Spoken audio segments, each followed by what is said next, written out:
She was only 16, and that tiny church on the corner of Maple and Sycamore was the only place in the whole world that didn't ask questions. The rain had been falling steady that night, a slow weeping from the sky that matched her own heart. She had walked 5 miles in soaked sneakers, her arms cradling something wrapped in an old quilt her grandmother used to keep folded at the end of the bed. Inside that quilt was everything she had loved and everything she felt she couldn't keep. The church was dark except for the faint glow of a red candle flickering near the altar. The doors weren't locked. Small towns rarely lock their sanctuaries, and the silence inside felt softer than any lullaby. She walked down the aisle like she was walking toward goodbye. There was no note, just the baby, a boy with dark curls and a quiet whimper, like he already understood the ache of being left behind.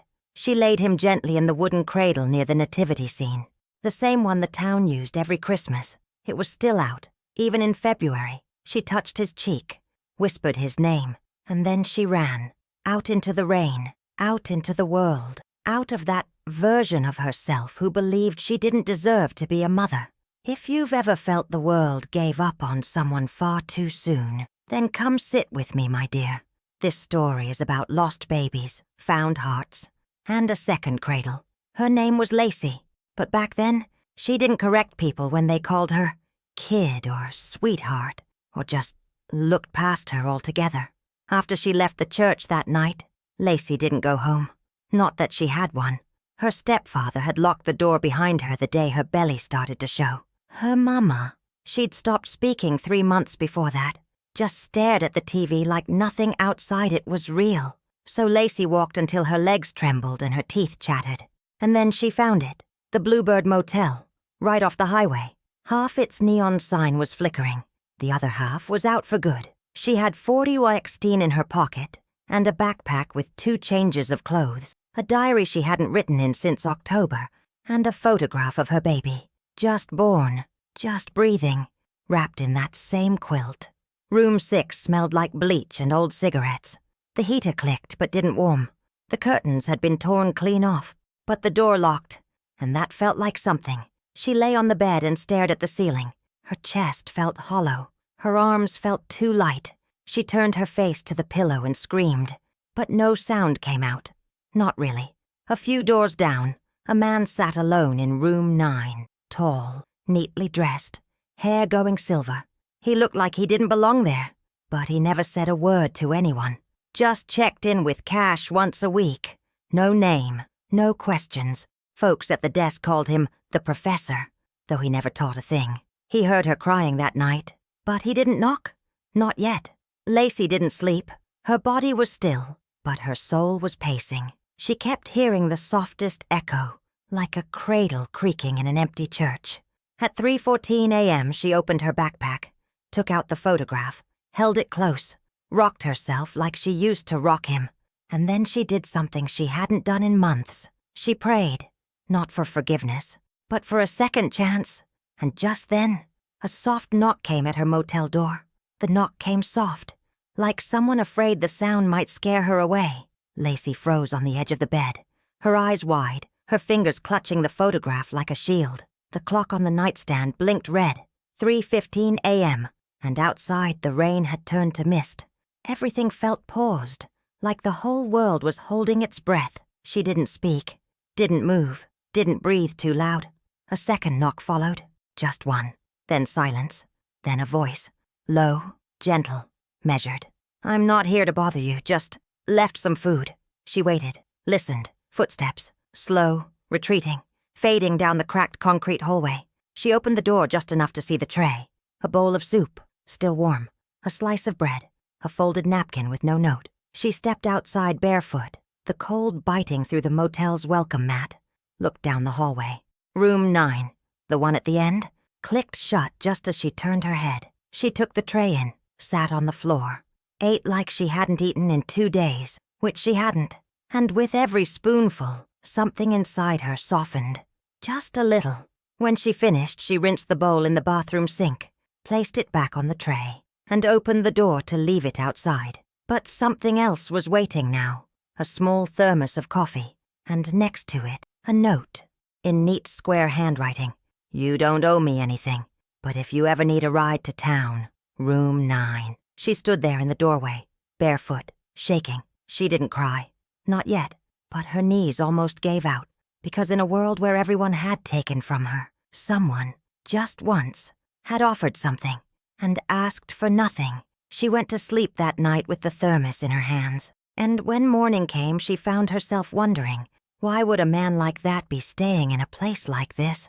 Morning light at the Bluebird Motel was a pale kind of gold. It made everything look softer than it really was.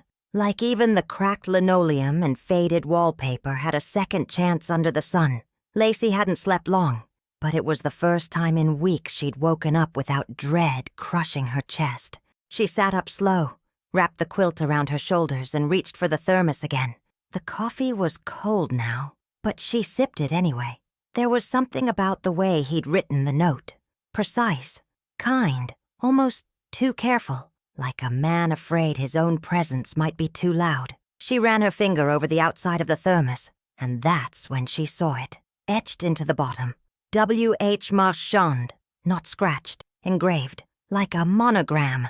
The name meant nothing to her, but the way it had been hidden, on the underside, not for show, told her something. This was a man who had once been important. Maybe still was. She thought about knocking, saying thank you. But something inside her still resisted kindness. Kindness felt dangerous, like it could disappear just when you started to need it. Instead, she walked into town, pawned her necklace, the only thing she had left from her mother, bought some diapers, not for a baby she still had, but maybe for a future she hadn't stopped imagining. And then she walked by the church. She didn't go in, but she paused, stared at the bell tower, whispered one word like it still had weight. Jonah. That was his name, the baby she left, a name she hadn't said out loud since that night. As she turned to leave, she noticed something strange. A car was parked across the street, expensive, black, windows tinted, and sitting in the driver's seat was the man from room 9. He wasn't watching her. He was looking down, at a photograph in his hands. Her breath caught, because even from across the street, she could see it was the same photo she had, the same baby. Her baby. The edges of the photograph were frayed, curled like petals left too long in the sun. And yet, she knew it the way a mother knows the scent of her child's hair or the rhythm of his midnight breathing. That photo, tucked into her diary for nearly 2 years, should have been the only one. She'd taken it the day after Jonah was born, with a disposable camera bought from the corner store, developed in secret, hidden like a sin. There was no second print. But there it was, in his hands. Lacey's legs turned liquid. She ducked behind the newspaper box outside the pharmacy. Her breath came sharp, like little fists in her chest. Every sound grew louder. The hum of the streetlight, the buzz of a bee near her ankle, the distant cough of a pickup truck turning onto Main. She peeked again. The man, W.H. Marchand, if that was really his name, was still staring at the photograph. Not just looking. No. His eyes were searching, like he'd been holding on to that image for years and had just now begun to believe it might mean something more. And then, as if drawn by an invisible thread, he looked up, right toward where she'd been. She pulled back fast, nearly stumbling. Her heart was doing things it hadn't done since labor, that primal, impossible pounding. She waited. Nothing happened. No footsteps, no door opening, no engine revving. She peeked again. The car was gone.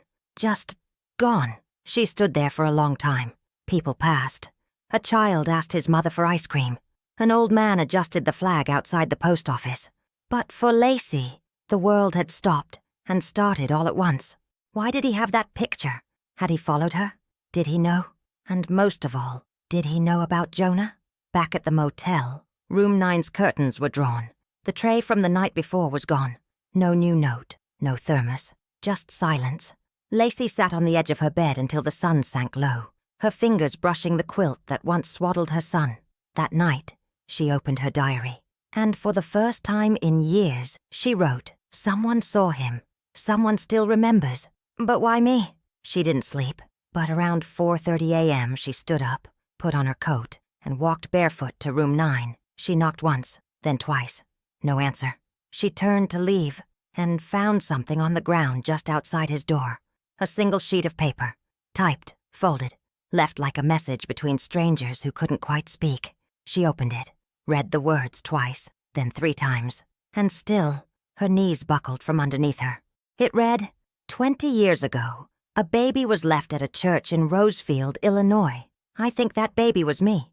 The room was still when she stepped inside. He hadn't locked the door. Not like she expected him to.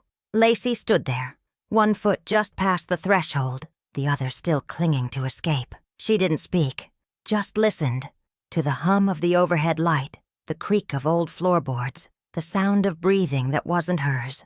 He was sitting in the corner, same posture, same silence. That stillness some men carry after decades of speaking only when necessary. His name, Marchand, was etched again into a leather journal resting on the bedside table. He didn't look up when she entered, didn't smile, just said, in that quiet voice that still carried the weight of something broken, I was adopted by a family in Boston. Good people, but distant. They told me I'd been found at a church. No name, no note, just a quilt. She froze. Her fingers went to the hem of her coat, because she still had that quilt. He looked up then, saw her, really saw her. The years had carved stories into both their faces, lines where smiles used to live, shadows where dreams had once stood. Was it you? He asked. No accusation, just a longing so deep it barely fit in the room. She couldn't lie. Not now? Yes. The word came out like a breath she'd been holding for 2 decades. He didn't move, but something behind his eyes shifted. Lacey stepped in fully, closed the door behind her. I was 16, she whispered. I thought I was doing what was best. I didn't have anything. Not a home, not a job, not even enough love for myself. I thought, if I left you somewhere kind, maybe you'd grow up better. Silence stretched between them like a tightrope. Then he spoke, his voice soft. I used to dream of her, the woman who left me. I'd see her standing outside a church crying. I never hated her. I just missed her. Her knees trembled. She sat on the edge of the bed, facing him like she'd done with 100 ghosts before. I came back to the church once, she said. A year later, you were gone. The cradle was empty. No one would tell me where you'd gone. They said it was sealed, closed adoption, final. He nodded. I found the quilt last year. My mother had kept it all this time. I took it to a woman, someone who knew old sewing patterns. She traced it to a town in Illinois, Rosefield. She looked down at her hands. I made that quilt with my grandma. She died before I gave birth. She would have loved you. The words cracked in her throat. He leaned forward, not close, not fast, just enough to let her know he was still listening. I didn't come here for answers, he said. I came because I couldn't stop wondering. Not about why you left, but if you were okay. The dam broke. Tears she'd buried beneath motel walls and memories spilled down her cheeks. I wasn't, she said. Then, quieter. But maybe I will be now. They sat in that quiet room for hours. Didn't hug. Didn't rush. Just let the years rest between them like folded laundry. Soft, worn, but still theirs. And when she finally stood to leave, he said something that made her legs stop moving. I have something else. He opened his journal, pulled out a paper, and handed it to her. It was a DNA test, not between him and her, but between him and another child. One she hadn't known existed, one she never carried, but one who might still be connected. And at the bottom, circled in pen, potential biological sibling match, 48.6%. Lacey stared at the name printed there, and her blood ran cold, because it was the name of the son she never told anyone about. The page trembled in her hands, not because the paper was thin, but because it carried weight, the kind of weight that sinks deeper than bone. There, in dark print beside the words, potential sibling match, was a name she hadn't spoken in almost 18 years. Tyler J. Monroe. Lacey sat down, fast, like the air had been pulled from her knees. I don't understand, she whispered, her voice cracking like a frozen branch. Marchand didn't move. He just waited, patient as a man used to silence. That name, she finally said. He was taken from me. Not like Jonah. With Tyler, the state stepped in. I was 19, working double shift, and I'd left him with a neighbor just once. Just once. He got a fever and I wasn't there. I was late getting off and someone called CPS. They said I was unfit. Took him while I was still in my apron. She pressed her fingers to her lips. I never even got to say goodbye. Marchand's voice was low, gentle. I was working with a private genealogist, looking for possible family. After I found the quilt, I wanted to trace the stitching pattern, the fabrics. That's how I found this woman in Ohio who keeps records of regional quilt lineages. She mentioned the Monroe surname, said it had shown up before, in a church registry, in Rosefield. He paused. Then I found Tyler. Lacey stared ahead, eyes glassed over, lips parted but not speaking. "You're saying," she began, "you're saying my two sons, who never knew each other, might be brothers by blood?" He nodded. "They already are." She laughed then, sharp and stunned. "Jonah was the baby I gave up, and Tyler was the baby they took. I've lived all these years thinking I was a mother to no one." Marchand leaned forward, eyes kind but firm. "You're a mother, Lacey. You always were." She couldn't stop the tears now. They came silent and fast, like they'd been waiting behind her ribs for decades. "I don't even know where Tyler is now," she whispered. "They closed the case, told me he was adopted out of state. They wouldn't say more." Marchand slid another folder across the bed. She hesitated, opened it. Inside were photographs. A boy, no, a young man now, standing beside a piano, laughing with a woman who looked like she owned every room she entered. In another photo, he wore a debate medal.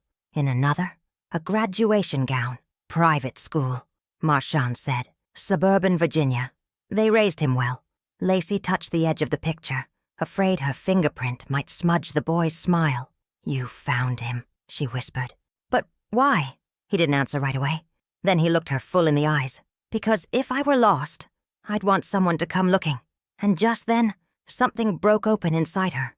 Not pain, not regret, something gentler, something like belonging. They sat together for a long while after that, until the hallway light flickered once, then twice, and the motel phone began to ring. It was coming from the front office, shrill, urgent. And the woman behind the desk, Shirley, with her crossword puzzles and pink lipstick, was calling Lacey's name down the hallway.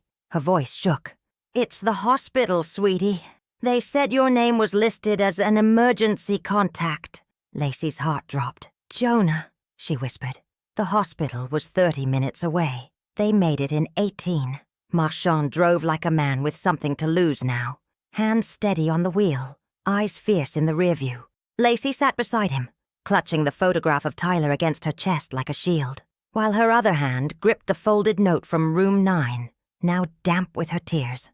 The nurse at the front desk barely looked up. "Jonah Caldwell," Lacey said, breathless. "He was brought in. I'm his—" She froze. What was she? She'd only left him once, but that once had stretched across a lifetime. The nurse glanced up, saw something in her face, something that made the hard lines soften. "Room 370, sir. He's stable. Just some dehydration and a panic episode. Happens sometimes with boys who—" Her voice trailed off. Lacey didn't wait. She ran.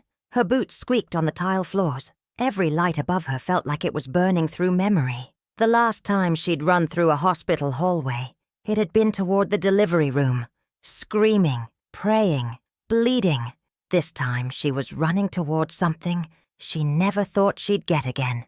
A second chance. She opened the door slowly, and there he was, older, taller, his hair a little darker than she remembered, eyes closed, face pale, a plastic bracelet on his wrist. But still her son, still Jonah. She stepped inside, and his eyes fluttered open. It took a second, and then, "Lacey." His voice was hoarse, small. She nodded, tears already falling. "I'm here." He blinked once, then again. "I thought maybe you were a dream," he whispered. "Like, maybe I made you up." She walked to the side of the bed, sat slowly, reached for his hand, but stopped short. "Can I?" she asked. He reached first, took her hand in his. "Why now?" he asked. Her breath hitched. "Because I stopped being afraid." He studied her, eyes wide like a boy trying to memorize something before it disappears. "I've been trying to find you," he said. "My whole life." Her lips trembled. "I never stopped carrying you," she whispered. even after they cut the cord, even after I walked away. Silence fell between them, but it wasn't the kind that hurt. It was the kind that healed, that kind that says, you're here, and I'm here, and maybe that's enough for now. Marchand waited in the hallway, looking out the window, quiet, until a nurse approached. "Excuse me," she said gently.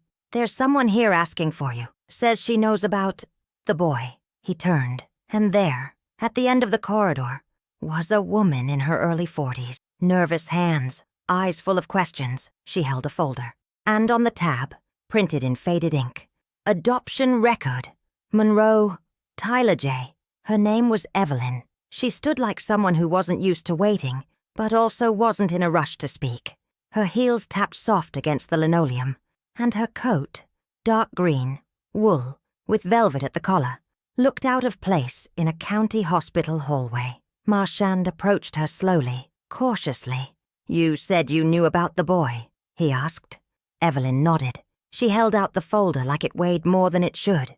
Her fingers were long and thin, knuckles slightly swollen from age or worry. Maybe both. "I got a call from your genealogist," she said. "I was hesitant at first, thought it might be a scam, but then she said the name, Tyler Monroe." Marchand's breath caught. "She said you were looking for his birth records, that you were connected to a woman named Lacey Caldwell." Evelyn looked down. "And that's when I knew." "Knew what?" he wanted to ask, but he waited. "I raised him," she said softly. "Tyler, from the time he was 13 months old. He had these big eyes, always watching the corners of the room like he was waiting for something to return." Marchand blinked. "You're his adoptive mother?" She shook her head. "No, his second adoptive mother. The first couple gave him up after a year. Said he cried too much, that he didn't bond." She paused. "I was 42 when I took him in. Single, never married. But I knew the moment I saw him. He was mine. He just needed time." Marchand exhaled slow, like something inside him had just unlatched. "He's brilliant," Evelyn said, smiling now, the kind that comes from years of watching someone grow. "Plays piano like it's his first language. Quiet, thoughtful, carries everything in his chest. Always has." Marchand nodded, tears prickling at the corner of his eyes. "He's also been asking questions lately," she added, "about where he came from. He doesn't know I'm here. I told him I was visiting an old friend, but I had to come, because if you're telling the truth," he pulled something from his coat pocket. "The DNA results, the match percentage, the quilt photo." She looked down at them, and her face crumpled. "My God," she whispered. "That quilt," she said, touching the edge of the photo. "He used to wrap himself in it when he was sad. Said it felt like a secret someone had left just for him." Marchand smiled faintly. "He was right." She looked at him, then really looked. "And you?" "I'm his brother," Marchand said quietly. "By blood, maybe by heart too." Evelyn's eyes welled up. "Then you deserve to meet him," she whispered. "But not yet. Let me talk to him first. Let me prepare him. He's strong, but he's never been told he wasn't wanted." Marchand's voice turned low. "He was wanted." She nodded, tears falling now. "I know. I think he always knew that, somehow." Inside room 317, Lacey and Jonah sat side by side, a silence between them that felt less like distance and more like reverence. "Mom," Jonah said softly. She blinked. That word. After all these years. She nodded. "Yes, baby? Do I have any siblings?" Her breath caught, and in the hallway Marchand turned toward the door, right as Evelyn whispered behind him, "He's ready." They met in the family room at the end of the pediatric ward. It wasn't much. 2 old vending machines, a coffee pot that hadn't been cleaned since Easter, and plastic chairs that creaked if you breathed too hard. But for Lacey, it might as well have been sacred ground.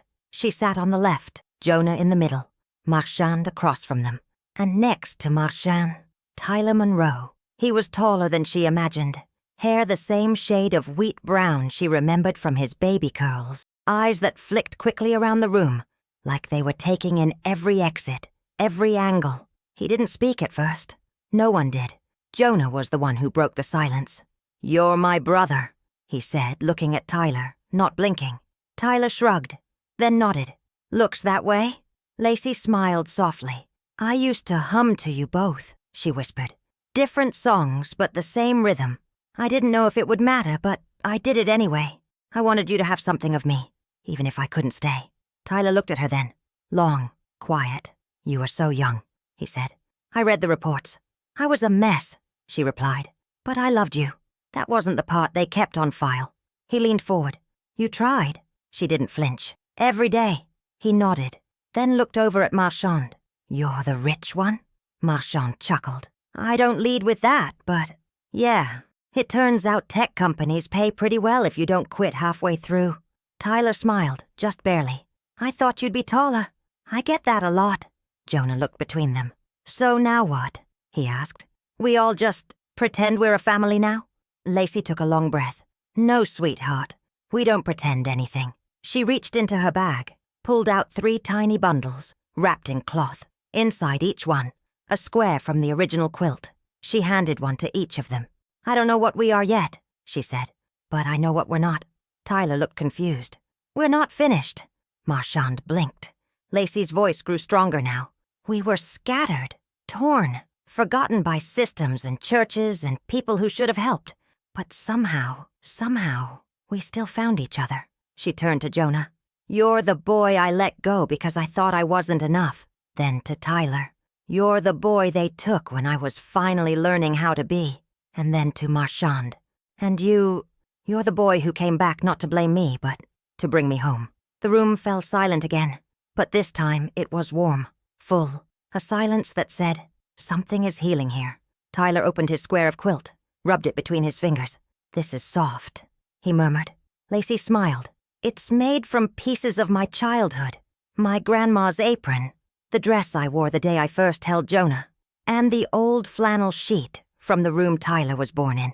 Marchand looked down at his piece, then up at his brothers.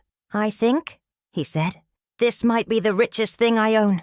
Outside, the sky had turned gold, and inside, the 3 of them, each from different corners of her life, sat together for the first time. Jonah reached out first, put his hand on Tyler's. Tyler hesitated, then covered Jonah's with his. Marchand joined next, and then Lacey. 4 hands, 3 sons, 1 woman who never stopped carrying them. And just as the nurse came in to tell them visiting hours were over, Lacey turned to Marchand and asked, Where exactly did you say you were staying again? He smiled, and said only this, wherever you are. The next morning, the Bluebird Motel smelled like something it hadn't in years. Cinnamon and purpose. Lacey was up before the sun. She moved slowly, careful not to wake Jonah, who was asleep in room 6 again. His first full night of rest in a long time. Marchand had offered to pay for a better place, but Jonah had simply said, This is where I found her. I want to stay here a little longer. So she let him. In the kitchenette, Lacey stirred pancake batter in a plastic bowl, the whisk scraping just like her mama's had back when the world felt less complicated. A skillet sizzled nearby. Coffee brewed in the old pot with the cracked lid. Someone had brought over real butter from the corner diner. Surely the motel manager had let her use the staff kitchen. Only 'cause I like the smell of healing, she'd said with a wink. Tyler was due any minute. He'd agreed to breakfast, but not too much talking. Small steps, he'd said. Big emotions make me itchy. She smiled at the memory. The knock came soft. She wiped her hands on her apron and opened the door. There he was, Tyler. Same guarded expression, same darting eyes. But in his hands, he held something. A book. Worn. Weathered. My mom, Evelyn. She kept this, he said. It's my adoption journal. Letters she wrote me every year on my birthday. I thought, maybe you should read one. Lacey took it with trembling hands. Inside, on page 6, she found the words Evelyn had written when Tyler turned 5. You don't remember the woman who carried you, but I believe you carry her still. I see it in the way you pause before speaking, in how you cry only when no one's watching. Whoever she was, she didn't give you up. She gave you forward. Lacey pressed the book to her chest. I never thought anyone would write something like that about me, she whispered. Tyler shrugged. She believed it. I do too. Maybe. Some days. They sat together in the little kitchen. She poured him coffee. He didn't drink it, just held the cup in his hands like it helped him focus.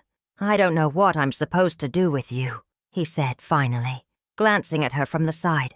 I've got a whole life, a real one. And now this? Lacey nodded. I'm not asking you to undo anything. I just want to be honest now. I'll be whatever you need me to be, even if it's just someone who once held you. Tyler swallowed. Marchand's planning something. She blinked. What kind of something? He looked up. Big, loud, fancy. His style. Lacey laughed through her nose. That does sound like him. Tyler stood to leave. At the door, he paused. I'll come back for lunch. She smiled. I'll make grilled cheese. Cut the crusts? He hesitated, then nodded, and before he walked away, he said the one thing she hadn't expected. Thanks for the square. From the quilt. I sleep with it now. She closed the door slowly after he left, and leaned her back against it. Her hands were shaking, because for the first time in years, she felt like someone's mother again. But just as she turned off the skillet, Shirley knocked with a note in hand. Handwritten, signed at the bottom, W.H. Marchand. The message? Meet me at the church. Noon. Come alone? The church on Maple and Sycamore hadn't changed. Same chipped stone steps, same squeaky wooden pews, same quiet that wrapped around you like a knitted shawl. Lacey stood at the door for a long moment before stepping in. It was strange to walk into the place where she'd last laid Jonah down, and now come full circle with the man that baby had become. Marchand was already inside. He stood near the nativity scene, and next to it, a cradle, the same one, still smooth with age, still humming the silence of 1,000 prayers whispered by people too tired to speak out loud. Lacey stepped closer. Her fingers brushed the edge of the wood. I never thought I'd see this again, she said. Marchand looked over his shoulder. I asked Shirley if the church still kept it. She said it stays out all year now. In memory. Of who? She asked. Of you, he said. Of a girl who came in the middle of a storm and left something sacred behind. Lacey's throat tightened.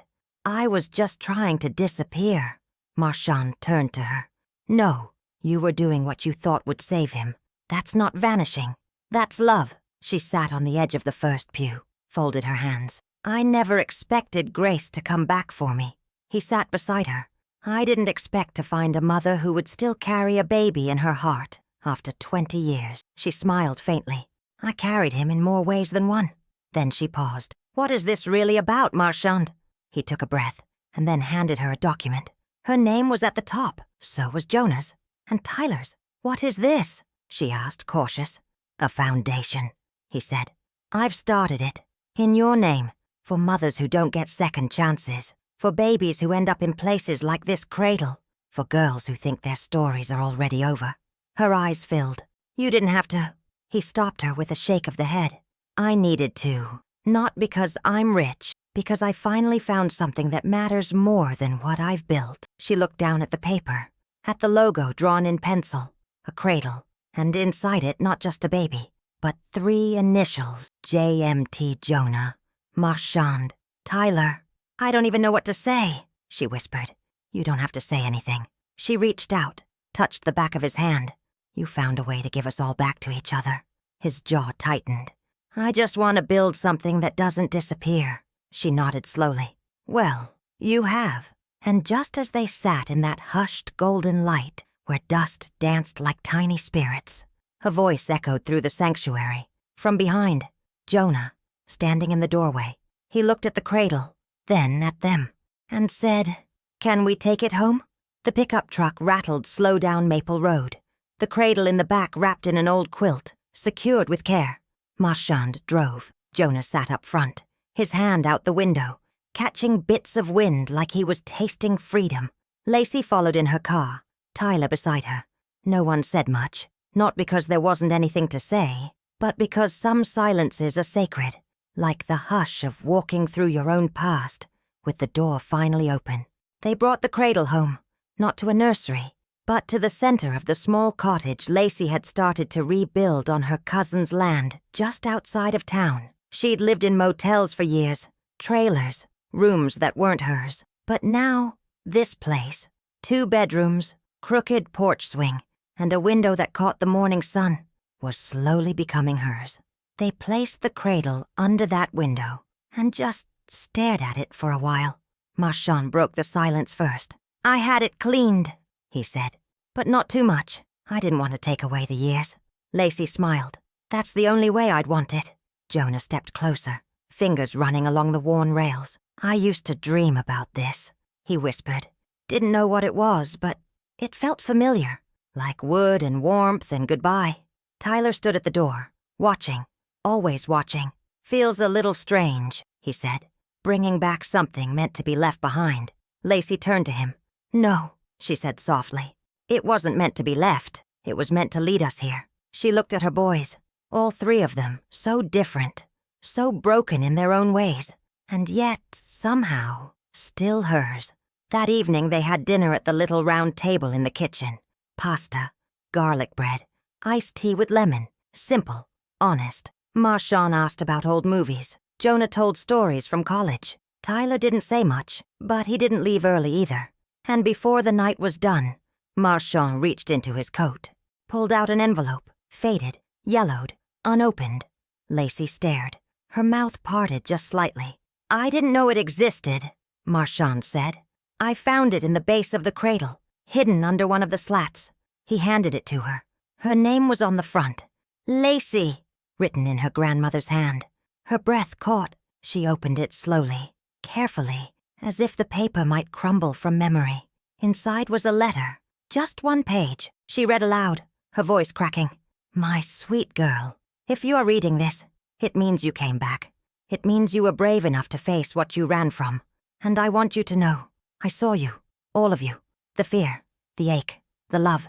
You were never less than worthy. If you ever doubt that, remember, the quilt you made was never for one child. It was for your whole heart, and it's big enough to hold all three of them. Tears slipped down her face, silent and grateful. Jonah reached across the table, took her hand. Then Tyler. Then Marshawn. 4 hands again. A circle, no longer broken. And outside, the wind whispered through the porch swing like it remembered every lullaby she'd ever hummed. But just as the night settled quiet, the phone rang. And this time, it wasn't the motel, it was the church. Shirley's voice crackled on the other end. Lacey, honey, there's someone here asking for you. Lacey tensed. Who is it? There was a pause. She says she's your mother. The air inside the church felt thicker than usual. Maybe it was the summer heat, or maybe it was memory folding back on itself. Lacey hadn't seen her mother in over 20 years, not since that night in the kitchen, when the TV was on too loud, and the silence between them too wide. The last thing her mother had said was, "Don't bring shame into this house." Then she'd turned away, never looked back. But now, she was sitting in the third pew, back ramrod straight, hair neatly pinned like it always had been on Sundays. A small handbag on her lap. No coat, just her. Older, smaller somehow, but still holding herself together with a kind of brittle dignity. Lacey paused at the doorway. Shirley gave her a gentle pat on the arm, then stepped out. Lacey walked slow. She didn't know if she was ready. Didn't know if anything inside her could stretch far enough to make room for this too. Her mother looked up, eyes sharp, but not cold, just uncertain.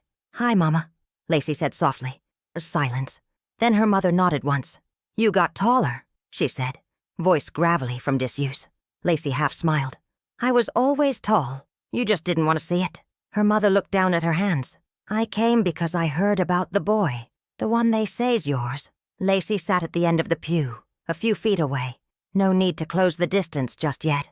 There's 3 now, she said. Jonah, Tyler, and Marshawn. Her mother blinked, slowly. You kept all their names. I never had the right to change them. More silence. Then, in a tone softer than Lacey expected, do they know who I am? No, she said. And they don't have to. Her mother nodded again, this time slower. More like surrender than agreement. I watched from a distance, she said. Over the years, saw your name once in a school form. Another time on a hospital record. I never stepped in. Didn't think I had the right. You didn't, Lacey said gently. But I still wished you had. Her mother's eyes welled then, a tremble in her fingers. I didn't know how to be soft, she whispered. Not after your daddy left. Not after the world stopped listening to women like us. I thought silence was strength. Lacey swallowed hard. I needed noise, she said. I needed you to say stay when I was walking out that door. Her mother looked at her fully now. I didn't know how to stay either. They sat together in the pew. No more words for a long while. Just shared air, shared past, shared ache. Then Lacey reached into her bag, pulled out a fourth quilt square, smaller, frayed, but stitched with the edge of her childhood pillowcase. She handed it to her mother. Her mother took it slowly, fingers trembling. "What's this for?" Lacey looked her in the eye. "It's not forgiveness, but it's not goodbye either." And just as the bells outside the church began to chime, Lacey stood. "I need to get back. They're waiting." Her mother didn't stop her, didn't reach out, but as Lacey walked out the door, she heard a sound she hadn't heard since she was 12 years old. Her mother, humming, the same lullaby Lacey used to sing to Jonah. And that's when she knew some things don't return in full, but sometimes they hum their way back. The cottage smelled like cinnamon again. Lacey was baking, not because there was company coming or a reason to impress, just because it made the house feel full. Jonah had taken a job nearby, nothing fancy, just enough to keep him close while he figured things out. Tyler had come twice already this month, always bringing something new, a scarf, a book, a plant he hadn't named yet. Marchand? He hadn't left. Not officially. His apartment in the city still stood, but he said it felt more like a memory than a home. He'd started building something on the land behind the cottage. Nothing grand.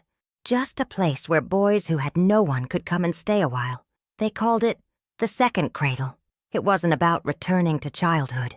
It was about resting, finally, in something that held. Lacey stood by the window now, wiping her hands on a dish towel, watching the light hit the wood of the old cradle, the same one that had once held Jonah, and then so much more. It sat in the living room now, empty but never without purpose. Visitors would ask why she kept it there. She'd smile and say, "Because that's where everything changed." Jonah came in from outside, dust on his jeans, a letter in his hand. "Mail's here," he said, placing it on the table. One envelope, no return address. She opened it slowly. Inside, a photograph, grainy, a little faded. Her, 16 years old, holding baby Jonah in her arms, the same quilt around them both. She blinked, turned the photo over. Just 2 words, in her grandmother's hand. "You stayed." She pressed it to her heart. Yes, she had. The world hadn't made it easy. But somehow, through motel rooms and courtrooms and silence and second sons and doors once shut, she had stayed. And now she had 3 sons, each one born from her in a different way. Jonah, the boy she'd let go, and who came back when she no longer expected anyone to. Tyler, the boy taken, who had every reason to hate her, and yet chose to listen.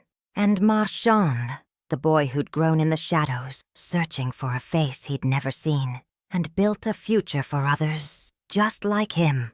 They came together, not out of obligation, but because love, when given room to stretch, becomes something you return to. That evening, as the sun began to sink behind the trees, Lacey lit a candle in the window, not for memory, but for welcome. Tyler was arriving soon, and this time, he'd be bringing someone with him. His girlfriend, the first woman he'd ever introduced to Lacey. Marchand was out back, fixing the porch swing, and Jonah, he was inside, tuning the old guitar she thought she'd lost in the move. Everything quieted, everything whole, and she thought, for the first time in her life, this is what it means to come home. She walked to the cradle, ran her hand across the smooth wood, and whispered, "Thank you for holding him, until I could." Then she turned. 3 shadows moved across the lawn. 3 voices called from the kitchen, and a laugh, deep, warm, unmistakably Tyler's, echoed through the house. She smiled, because some stories don't end with weddings, or riches, or perfect closure. Some end like this, with a cradle, and 3 sons, and 1 woman, finally safe enough to sleep. Miss Martha's voice, warm and slow. If this story found its way into your heart, leave a little note in the comments, won't you? The porch light's always on here at Second Cradle, and there's always room on the swing.